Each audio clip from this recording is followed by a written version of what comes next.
Hi everyone, it's Brent from RX Duo. Today we are going to be talking to Lyndsay about something that a lot of pharmacy students may ask themselves towards the end of their schooling. And that question is, should I do a pharmacy residency? So Lyndsay, can you tell us your opinion on maybe why someone should do a pharmacy residency? Sure. So it's my opinion that students should go on to do a PGY1 residency. There's actually been talk in the past about it being a requirement. However, at this time, it can't be because there just aren't enough residency programs for all of the pharmacy students graduating. The reason I think that it's important is because even with your advanced practice rotations, even if you have really good advanced practice rotations, it's really not enough to make you a really good practitioner, in my opinion. And you can learn on the job, but the things you learn on a residency are so valuable. Now, a first-year residency is in many cases required to work in most hospital settings. And even now with retail PGY1 residencies available, it really sets you apart from the other applicants as well. So it's going to help you get a job, and it's going to teach you the skills you really need to learn. It's a great year where you can work with people who are already very established in the field and can teach you, so many important things. You're kind of on your own and learning things very quickly, but at the same time you have that support net. So you mentioned that residencies can help you develop a special skill set. Can you give us examples of what types of skills you acquire during your residencies?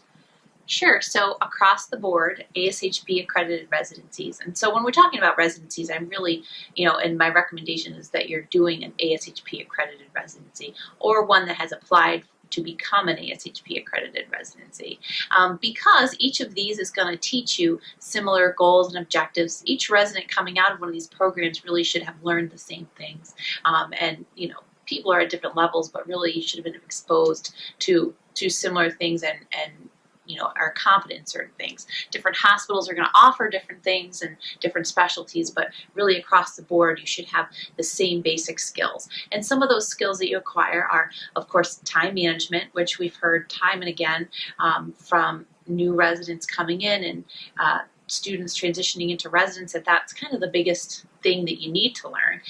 You have lots of projects to do, and at the same time you're an employee of that health system, so you have responsibilities on top of all of your projects, and a lot of times helping precept students, doing grand rounds, doing in-services. So time management is a very important skill that you learn. Also working closely with members of the healthcare team, being a licensed professional during your residency, for the majority of your residency, which is required. You are looked upon for your expertise and as an employee or a member of the healthcare team, as opposed to when you're a student on an APPE rotation. A lot of times you're just observing. So you learn those skills as well. You also gain confidence in your knowledge. You really get a chance to apply the academic coursework that you learned. You get to apply it in real world settings, which is much different than just discussing cases in class or discussing textbook information in class.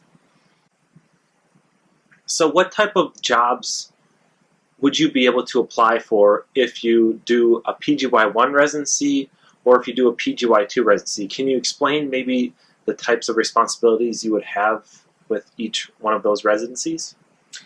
Sure. So talking about second-year residencies briefly here, like I said, I almost think everyone should do a PGY1 residency because you really learn those valuable skills that you're going to apply in the job market.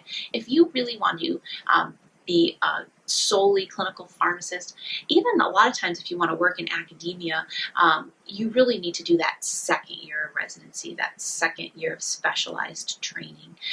So as far as jobs are concerned, I almost think, for almost any hospital position now, you have to have done a PGY1. Any competitive hospital, you certainly will have had to do a PGY1 just to be a decentralized, or even in some cases the staff pharmacist.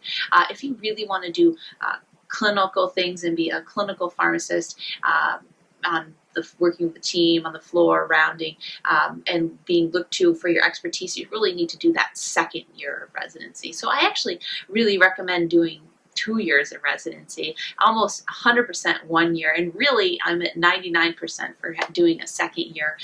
Some people might say not sure what they want to specialize in, but at this point there are so many different PGY2 residencies. If you're just more into generalized things, you can do even internal medicine PGY2s if you don't want to be so specific as ID or critical care or cardiology.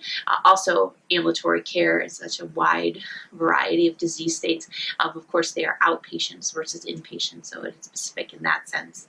But I would say for any of those real specialized jobs or solely clinical jobs or academia jobs, you really should go on and do the PGY2.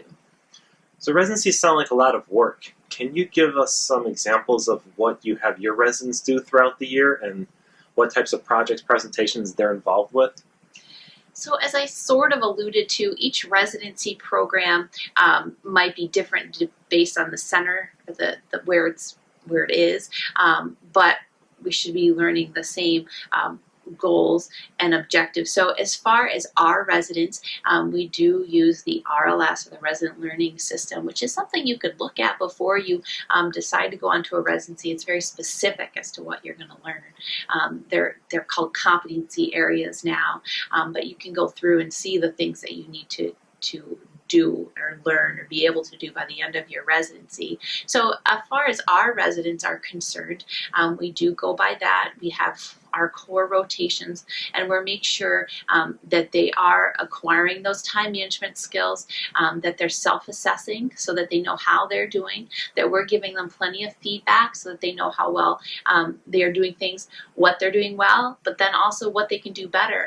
And as a resident, you need to be able to identify them yourself, and then also get that feedback from your preceptors or your more experienced pharmacists in the fields. Also, we make sure that they are getting plenty of opportunities to do presentations and talking in front of people. That's always something that needs work. Everyone needs work on. Even the best public speaker, practice always makes perfect. So we make sure that they're doing plenty of talking engagements or in services. We make sure that they can learn how to do DUEs and MUEs. Of course, the year-long research project, all skills that we want them to acquire by the end, so we have them do all these different projects along with their core rotations. So looking back prior to you starting your residencies, is there anything that you would have done different? Certainly, and I think it becomes harder and harder each year for students to set themselves apart from the other candidates in the pool, and that is earlier on than maybe some people do. You really should be preparing your CV or your curriculum vitae. I would say maybe if I could go back and do things, I would probably try to be, hold an office within clubs, try to get more involved with community service type things. Also maybe try to, align myself with some of the faculty and do some research or write some papers.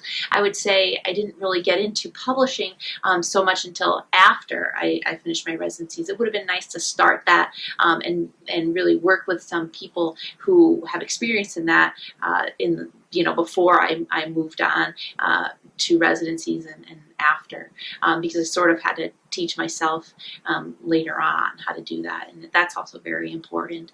I would say also, grades weren't an issue. We worked very hard for good grades, but again, I would just probably try to set myself apart by doing more involvement in clubs and community service and research. All right, great. Thanks, Lyndsay.